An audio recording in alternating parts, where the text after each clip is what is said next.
Are you one of those people who gets that icky feeling inside when you talk about the idea of recruiting? If you feel that way, stick around because we're going to talk about recruiting today, and I'm going to help you flip that switch in your head so that you don't feel that way when you recruit. My name is Stephanie Gitz. Welcome to the She Gets It YouTube channel. Today, we're going to be talking about recruitment, and I promise you, if you stick around, you're going to walk away with 5 ways to help improve your recruiting process within your team, your business, or your organization. So the first thing that I want you to think about as we talk about the idea of recruiting into your organization is that recruiting is a compliment. Rather than thinking about like, ooh, that sounds bad, I don't want my friends to think that I'm only in relationship with them for XYZ. No. What you have to remember is if you're asking somebody into your organization, you are asking them for a reason. We should all have a filter to which we are filtering people that we want to invite into our organization. Hopefully you're not just asking every person that you come across. That then can sound salesy because there's nothing special about it. Instead, it's important to have a filter. And in order to have that, you want to better define your culture. What is it that you're looking for in your organization? What is the ideal candidate for that? So when I think about people that I want to invite into my organization, I'm looking for people who are driven, who are positive, who are teachable and coachable, who have an incredible work ethic, who love to grow and develop personally all the time. Those are just some of what I'm looking for in my organization. So if I'm asking somebody to partner with my business, I am asking them because they have one of those qualities, some of those, if not all of those qualities, right? And so that is a compliment to that person. Now, if the time is not right for them, that's okay. But just remember that they're not going to be offended. If you ask them to partner with you and you share with them why, they're going to consider that an incredible compliment. So I want to start the tone here. And I want, if you already have that icky feeling, I want you to reset your mindset with that philosophy in mind. Okay, so ultimately at the end of the day, recruiting is saying, I see something special in you and I think we can do amazing things together. So the first thing that we're going to cover 5 C's today, 5 C's that will help you in your recruiting process. The first of the 5 C's is confidence and belief, because what people want to know is basically, do you believe what you're telling me? Like, it's not a matter of like, do I believe what you're saying? Do I believe that you believe what you're telling me? If you do, the idea of recruiting, just like a sale, is the transfer of that belief to that person. And if they know and they have the feeling that you believe what you're saying and you believe what you're saying to be true, then they're going to be more likely to want to partner with you. So where are you on a scale of 1 to 10 in your belief and your confidence in your business? So there's several things you want to measure here. Number 1 is, where's your confidence in the industry as a whole? Now, I am in the direct sales network marketing industry, but if you have any kind of business where you recruit, this is relevant to you as well. So number 1, where's your belief in the industry? Is it high or is it low? Here's what's really interesting. I found a news article today that said that 40% of Americans now have a side hustle in 2022. And that's according to the Zapier report. So people are looking for side hustles. Okay. And so where is your belief within this industry, and knowing that, and how much, what do you feel like you have to offer within the industry? Where is that belief? Okay. So if your belief is high in that, that's a good thing. On a scale of 1 to 10, where is that?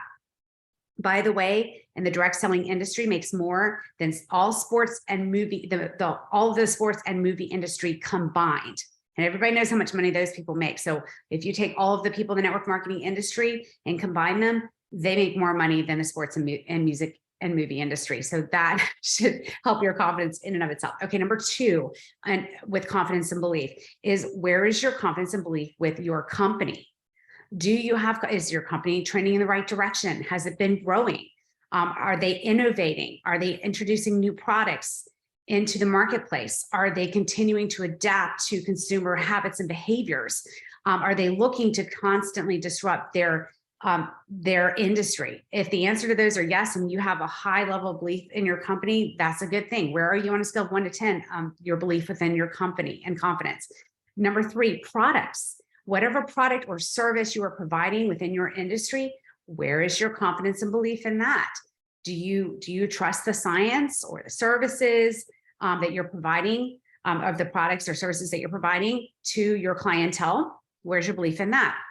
What do you need to do to get your belief to the place where you know that you are confident enough to transfer that belief on to someone else? Number 4 is, where's your belief in your teams and your systems? Are your teams having wins and successes? Are your systems working smoothly, where you feel like anybody can be plugged into it and have success? Number 5 is, and this is the most important one, where is your level of belief in you on a scale of 1 to 10? And the reason this is the most important one is because if you don't believe in you, who else is going to believe in you? Where is your belief in yourself? Okay. And remember this, I want to say this as well, that you want to recruit as the person that you are becoming, not the person you were last year or 5 years ago or 10 years ago. I don't know about you, but I've been on a growth trajectory over the last 10 years. I don't want to be the same person I was yesterday, much less a year or 5 years ago. So sometimes though we forget that, and we get a little insecure when we get a recruit. Remember to recruit to the person that you are becoming, and at least that person that you are today, not the person that you were before. You've learned so much in the last year, 5 years, 10 years. So have that confidence and wisdom to know that you can share that with other people. Okay, that's number 1. So number 1, the first C is confidence and belief. Number 2 is commitment. How committed are you to your business? Are you one of those people where you're in and then you're out, and then you're in, and then you're out? You have a good day and you're in, and you have a bad day and you're out. What does your business look like to you? Because people want to follow people that are committed. If you're one of those go with the wind people where you're only in when things are good, that's not attractive to people. They want to follow leaders that are committed to their business and therefore themselves. So John Maxwell always says that people have uphill hopes and downhill habits. Isn't that the truth? Success, here's the thing, success is uphill all the time, John Maxwell says. He doesn't say success is uphill sometimes or part-time. He says success is uphill all the time. And so remember that as you're having a bad day. Sometimes when you're having a bad day, success might just be getting up and putting one foot in front of the other. Maybe it's getting up and making one call, doing a video, making a post, making 1 or 2 phone calls for the day. Maybe that is a win for that day because you're at least progressing forward, right? But what success doesn't look like is ghosting and just completely disappearing for a day, a week, or a month at a time. So keep that in mind, that when you are on the road to success, you will have challenging times. Notice I said you will, not if. So here is something else to keep in mind. When you get into a place within your business where you are having a challenging month, 6 months, or a year, the question you want to ask yourself right now is how far am I going to let myself fall? And how long am I going to stay down? Okay. It's okay to cry. It's okay to shed a tear. It's okay to share your frustrations with a mentor. But you got to get back up. You got to dust off your shoes, and you got to just get back in the game. So I encourage you to keep that in mind. Success it's hard, and you're going to have times of struggle. And just remember that those times of struggle, that's where we learn the most. That's where we grow the most. And that is where, our commitment is measured by the resilience that we have during those down times. Winston Churchill once said, I'm sure you've heard the quote, that success is the ability to go from failure to failure without the loss of enthusiasm. So embrace, I know it's easier said than done, but embrace those times of struggle and keep stumbling forward, because at the end of the day, that's where you are going to have the biggest transformation. The butterfly becomes a beautiful butterfly because of the that flies out of that cocoon because of the struggle it has when it's trying to break free from it. So success is uphill all the time. All right, number 3, here's the third C, clarity. Clarity equals power. Do you know what your job is as a recruiter? Do you have full clarity on how to recruit people and the systems that are in place that you can plug people into once they get started? There's a great formula for clarity. It's information plus education equals empowerment. So the more information and education you are providing to your teammates and also the people that you are going to recruit in the future, the more empowered they will be to have success and also to recruit themselves. Now, the other thing too is as you are recruiting is to measure the level of credibility and influence. What do I mean by that? Well, if you are in a newer relationship with somebody where maybe they're just getting ready to know you, your credibility may be lower until they gain more information about you. So if you're in that place of your relationship, then it's important to connect that person with someone who maybe does have more credibility than you.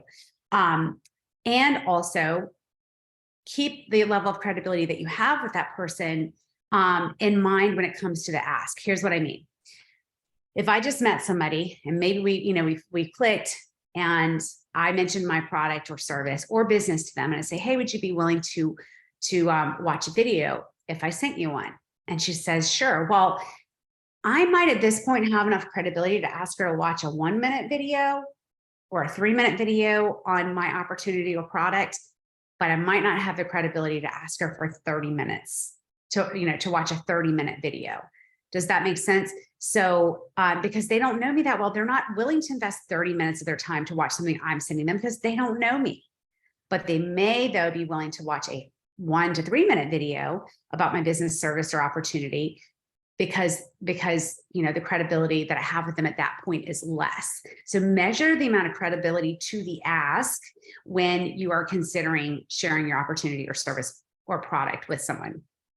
And here's a great analogy that I've heard. If you your car broke down on the side of the road, and I'm going to go back in time and use the analogy of a payphone. Okay, I know if you're really young, you have no idea what a payphone is. That's where this phone that hung on a wall that you used to have to put a quarter in if you wanted to make a phone call. Now, let's say my car broke down on the side of the road. I walk into a diner and I walk up to someone and say, hey, do you have a quarter that I could borrow to make a phone call to my friends so that they can come pick me up? And do you think my odds are high of them lending me a quarter to make a phone call? The answer is probably yes, even though I'm a total stranger. But what if instead I walked up to them and said, hey, can I borrow $500 to call an Uber to take me to my, from here to my destination that's 2 hours away? They would not be willing to lend me, odds are, that money because they don't know me and they don't trust me. They don't know if they'll ever get that $500 back, right? You get the analogy? So consider the level of credibility that you have with the individuals that you're asking into your business. And here's the other thing. People let's say you have a low level of credibility. Let's say you have you don't know someone very well. And so they're not sure if they might trust you, because they kind of know you a little bit, and they may respect you based on maybe your first impression on them, but they don't think you're an expert. And even if you do know someone really well, let's say it's a very good friend and she's known you for forever. She loves you, she trusts you, you have credibility with her. Well, you might have those things, but she may not consider you an expert within the industry that you've just now entered, or maybe even if you've been there for a while, because she only knows you in this area over here. If that is the case, here's what you do.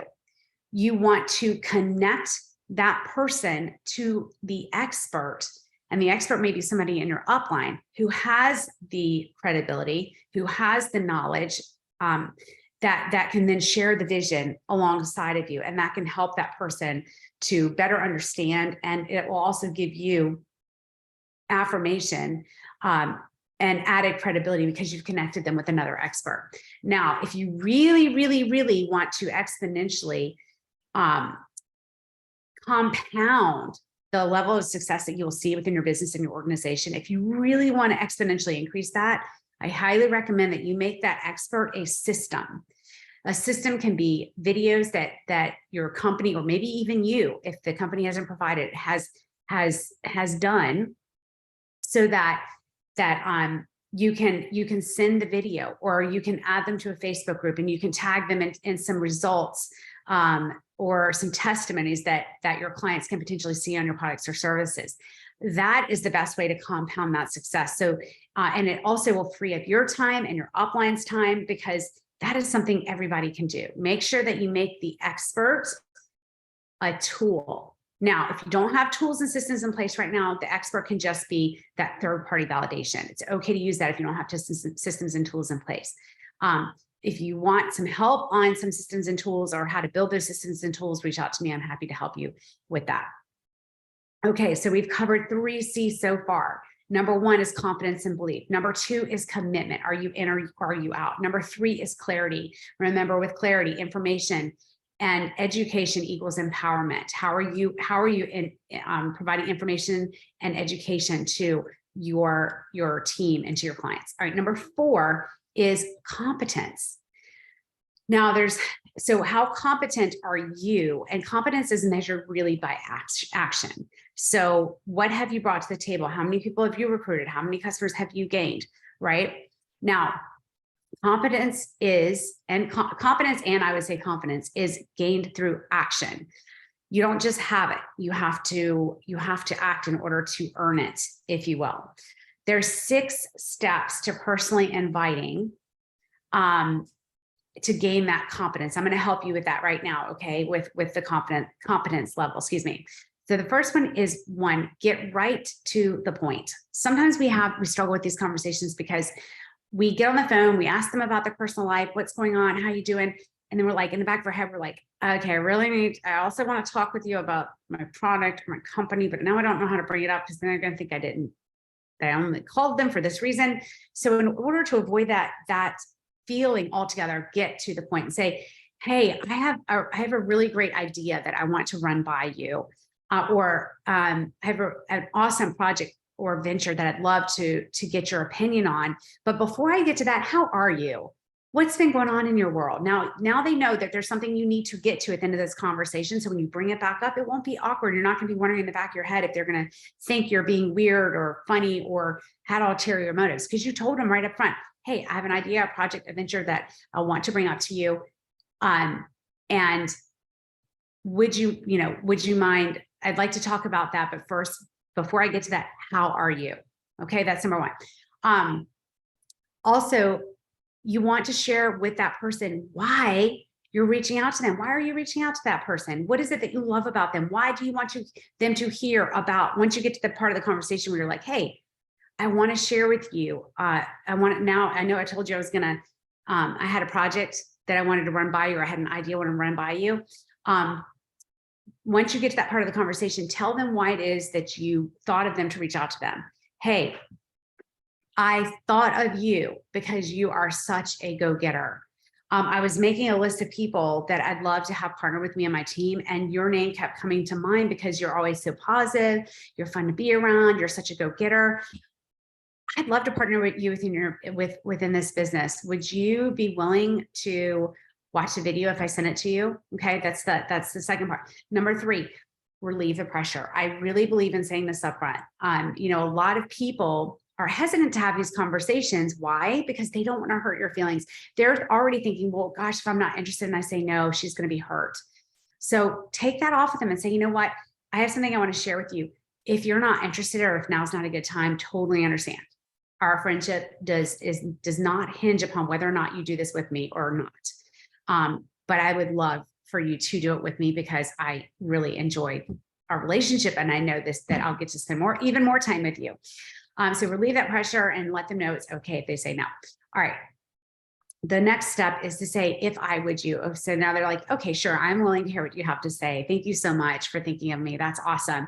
Okay, great. I'm so glad you want to hear more about this opportunity. If I send you a 2-minute video, would you be willing to watch it? And just pause and wait for their answer. We tend to want to like keep going because we're nervous. So just pause.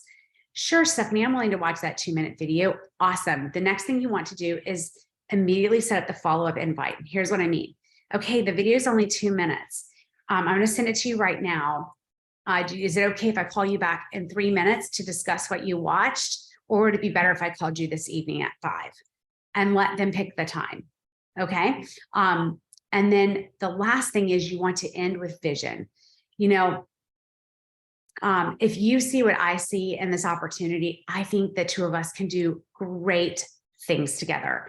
I think you're so fun. I see this as an opportunity for me to spend more time with one of the people I love spending time with the most. And, you know, with your passion and enthusiasm and your drive and my talent and my vision casting, the two of us together, we can do amazing things. Okay, so that's the 4th C. Okay, so just in review, we've got confidence and belief, commitment, clarity, competence, and now the last one, which is compound. Here's the beautiful thing. Once you start achieving success, success loves speed. How many aces are in the deck of cards? There's only 4, right? We're looking for those aces within people. We're looking for the handful of people that are going to take our organizations and businesses to the next level. And it only takes a handful of successful people. So whoever finds those 4 aces wins, right? So it only takes a few lines to make a lot of money. So one of my favorite quotes, gosh, I don't remember who said it. But he said, don't tell me how many troops you have, tell me how many generals you have. Because the people that are helping to lead your organization, if they are high quality, fantastic leaders, then your organization is going to thrive and grow. So, and here's the other thing, as far as casting vision, you know, one of the beautiful things about this industry is if you just got one new recruit per year over the next 4 years, just one out of 12 months, one strong recruit, your business and your income will explode and you will build an empire. So here's the activity that I want to leave you with all this incredible information. Now, you know how to have strong belief, you know the conversations you need to have, you know what you need to do. Let's talk about some action steps. I want you to write down a list of 100 names, all the people that come to your mind that you would want on your team, people that have those attributes. Make sure you know what your filter is. What are you looking for? And then contact as many names as you can per day and try to get through that list in 30 days. Try to do as many as you can in the front end of that so that you can be converting more and more conversations at the first 1 to 2 weeks. And, you know, make it a goal to have 100 people watch a 1 to 3 minute video on your opportunity or your product. Your business will exponentially explode if you commit to that activity. Okay, I hope this has been incredibly helpful for you today. And I pray for incredible success within your business, wherever you are. And as always, thanks for joining me here on She Gets It.